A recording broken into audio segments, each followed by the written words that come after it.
রাত দিন ২৪ ঘন্টা হামলায় ইসরায়েলি বর্বরতার সর্বোচ্চ মাত্রা দেখছে গাজাবাসী। গাজায় ১৭ মাসে ১,০০,০০০ টন বোমা, ১৮,০০০ শিশু নিহত, এতিম ৩৯,০০০। বিস্তারিত ক্ষয়ক্ষতির খতিয়ান।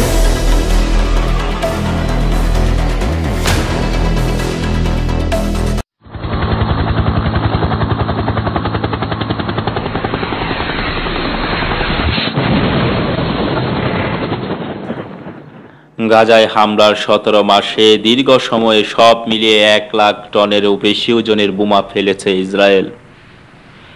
১২,০০০ গণহত্যা চালিয়েছে বর্বর ইসরায়েলি বাহিনী। নিখোঁজ ও নিহত মিলিয়ে ৬১,২১১ জন। তাদের মধ্যে ৫০,০২১ জনের লাশ শনাক্ত, ১১,২০০ জন এখনও নিখোঁজ। পরিচয় শনাক্তের চেষ্টা অব্যাহত। এছাড়াও এমন অনেকে আছেন যারা হাসপাতালে পর্যন্ত পৌঁছাতে পারেননি। হামাস পরিচালিত স্বাস্থ্য মন্ত্রণালয় আরও জানিয়েছে, ২,১৬৫ ফিলিস্তিনি পরিবার জনপদের সিভিল রেজিস্ট্রি থেকে সম্পূর্ণরূপে নিশ্চিহ্ন হয়ে গেছে। এ পরিবারগুলো কোনো সদস্যই আর বেঁচে নেই।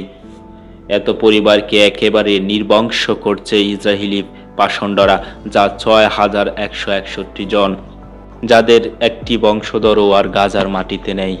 আরও ভয়াবহ পরিস্থিতি তৈরি হচ্ছে বাস্তুচ্যুত ফিলিস্তিনিদের ক্ষেত্রে।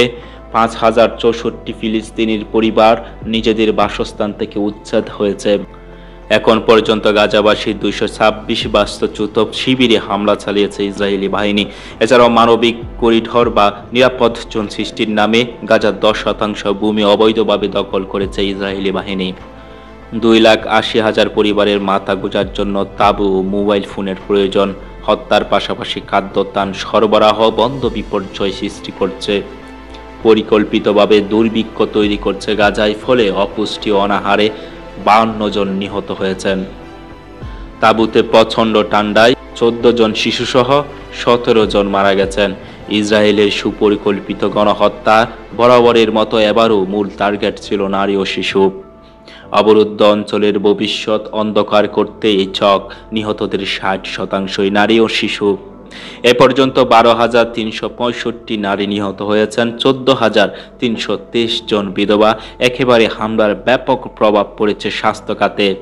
চিকিৎসা খাত বিকলাঙ্গ করতে সর্বাত্মক চেষ্টা চালিয়েছে ইসরায়েলি বাহিনীরা। প্রায় ১,৩৯৪ জন মেডিকেল স্টাফ নিহত হয়েছেন। গণকবর পাওয়া গেছে ৭টি হাসপাতালের চত্বরে, যেখানে ৫২৭ জনের লাশ পাওয়া গেছে। বুলেট বোমায় আহত হয়ে চিকিৎসাধীন ১,১৩,২৭৪ জন। তাদের মধ্যে ৪,৭০০ জনের অঙ্গহানি হয়েছে, যাদের মধ্যে আবারও ১৮% শিশু। এছাড়াও শুধু বাস্তুচ্যুতির কারণে ২১,৩৬,০২৬ জন সংক্রামক রোগে আক্রান্ত হয়েছেন। প্রয়োজনীয় চিকিৎসার অভাবে ৬০,০০০ গর্ভবতী নারী ঝুঁকিতে। এ পর্যন্ত ১০৫ জন বেসামরিক প্রতিরক্ষা কর্মীও নিহত হয়েছেন দখলদার বাহিনীর হাতে। গাজার গণহত্যায় আরও এক কালো অধ্যায় গণমাধ্যমের শ্বাসরুদ্ধ। ইসরায়েলি নৃশংসতার ভয়াবহ চিত্র বিশ্বের সামনে তুলে ধরা। ২০৬ জন সাংবাদিককে হত্যা করা হয়েছে। আহত প্রায় ৪০০ সাংবাদিক। ২২১টি সরকারি ভবন ধ্বংস করেছে দখলদার বাহিনীরা। গাজাকে নিরক্ষর করতে ৩৫৯টি স্কুল ও বিশ্ববিদ্যালয় গুঁড়িয়ে দিয়েছে। ৮০০ শিক্ষক ও কর্মকর্তা কর্মচারী সহ ১২,৯০০ শিক্ষার্থী হত্যা করেছে। ৮২৫টি মসজিদ পুরোপুরি এবং ১৬১টি মসজিদকে আংশিকভাবে ধ্বংস করে দিয়েছে। বোমায় ধসে পড়েছে ৩টি চার্চও। প্রায় ১,৬৫,০০০ ভবন সম্পূর্ণরূপে ধ্বংস হয়ে গেছে। ১,১৫,০০০ ভবন এখনো বসবাস অযোগ্য। ২ লাখ ভবন আংশিকভাবে বিধ্বস্ত। ৩,৭০০ কিলোমিটার ইলেকট্রিক নেটওয়ার্ক এবং ৩,৩০,০০০ মিটারের পানি নেটওয়ার্ক ধ্বংস করা হয়েছে।